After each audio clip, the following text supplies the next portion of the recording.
माझ्या बहिणीने विचारलं, प्रामाणिक माणूस नेहमी संघर्ष का करतो? संत तुकाराम महाराजांच्या शिकवणीवर आधारित एक स्टोरी आहे, ती मी तुम्हाला सांगतो.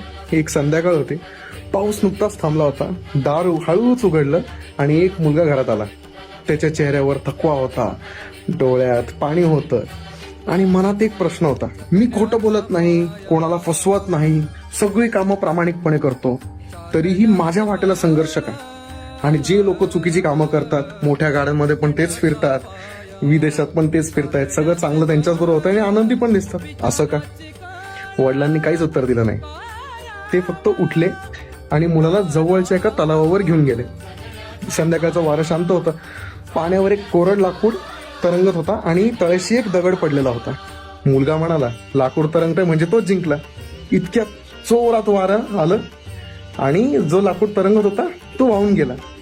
दगड मात्र जिकडे होता तिकडेच राहिला.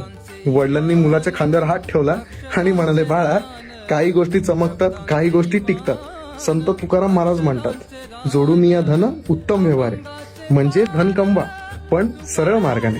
कारण शेवटी लोकांना हे लक्षात नाही राहत की तू किती चमकला. काळाला फक्त एकच गोष्ट लक्षात राहते, की तू किती टिकला. तर तुम्हाला काय व्हायचंय? लवकर चमकायचंय का टिकायचंय? कॉमेंट्स मध्ये सांगा.